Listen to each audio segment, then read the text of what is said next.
দিনের কোলাহল শেষে নগরীতে যখন রাতের নিস্তব্ধতা নামে, ব্যস্ত শহর তখন আশ্রয় খোঁজে ঘুমের প্রশান্তিতে। কিন্তু ঠিক এই সময়েও কিছু মানুষের রাত কাটে আগামীকালের একমুঠো খাবারের অনিশ্চয়তায়। খোলা আকাশ, কনক্রিটের ফুটপাত কিংবা জরাজীর্ণ কুঁড়ে ঘরে রাত পার করা এই ছিন্নমূল মানুষগুলোর জীবন আটকে আছে বেঁচে থাকার এক অনুচ্চারিত সংগ্রামে, যেখানে স্বপ্নের আগেই আসে ক্ষুধা আর প্রয়োজনের হিসেব। তবে এই অসহায় মানুষগুলোর মলিন মুখে হাসি ফোটাতে রাতের অন্ধকার মুছে শুরু হয়েছে এক পবিত্র কর্মযজ্ঞ।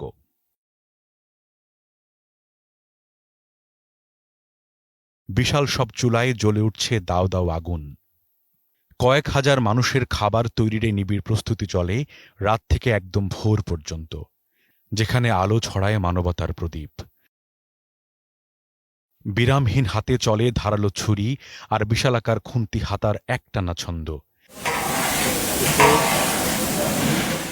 আর জ্বলন্ত চুলার গনগনে আঁচে টকবক করে ফুটতে থাকে বিশাল সব পাত্র। তেল, নুন, মশলার ঘ্রাণে ভরে ওঠে আকাশ। কারও কোনো ক্লান্তি নেই, আছে কেবল প্রার্থনার মতো এক ঐকান্তিক নিবেদন, যেন আহারের প্রতিটি দানায় মশলা নয়, মিশছে এক অদেখা ভালোবাসা। এ যেন কেবল খাবার তৈরি নয়, হাজারো মানুষের জীবনযুদ্ধের ক্লান্তি ভোলানোর মহৌষধ তৈরির এক পবিত্র পরিবেশনা। ভোরের স্নিগ্ধ আলো ফোটার পর রান্নার পাট চুকিয়ে শুরু হয় পরিচ্ছন্ন প্যাকেজিংয়ের কাজ।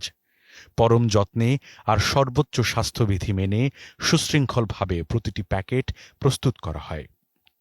এই প্যাকেটগুলোতে কেবল খাবারই মোড়ানো থাকে না, মোড়ানো থাকে তীব্র ক্ষুধার মাঝে একচিলতে স্বস্তির প্রতিশ্রুতি।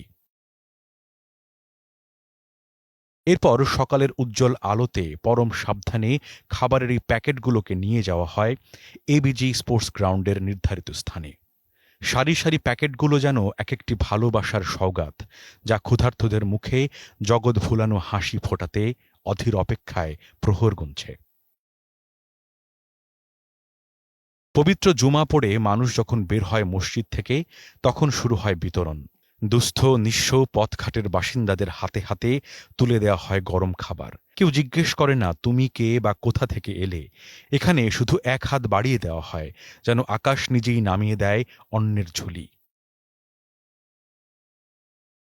নিশ্চয়ই মানুষগুলো তুষ্টির হাসির পেছনে যিনি কাজ করছেন, তিনি এবিজির চেয়ারম্যান সায়েম সোভান আনভির। সম্পূর্ণ নিভৃতে কেবল মানুষের প্রতি গভীর দায়বদ্ধতা আর ঐশ্বরিক অনুকম্পা থেকেই এই মানবিক আয়োজন পরিচালনা করে আসছেন তিনি। তার ধর্ম ক্ষুধার্তের পাতে খাবার তুলে দেওয়া, ক্লান্তি মুখে প্রশান্তির হাসি ফোটানো। এই খাবারটা তো আমরা পাই না, হ্যাঁ যার উসিলে আমাদের খাবারটা দিছে, আল্লাহ সেন তার হোসেন ভালো রাখে। আমাদের গরিবের এই খাবারটা দেওয়া তৌফিক আল্লাহ তার দিক, আর আল্লাহ তার সুস্থ রাখুক, ভালো রাখুক, এই কামনাই করি। যাদের পেটের ক্ষুধার জ্বালা এই আহারে জুড়ায়, তারা হয়তো নেপথ্যের এই কারিগরকে চেনেনও না, কিন্তু তৃপ্ত মানুষের অন্তরের গভীর দোয়ায় এই নিঃস্বার্থ হৃদয় আর মহৎ উদ্যোগ বেঁচে থাকবে অনন্তকাল। আর্ত মানবতার সেবায় আনভির বসুন্ধরা গ্রুপ।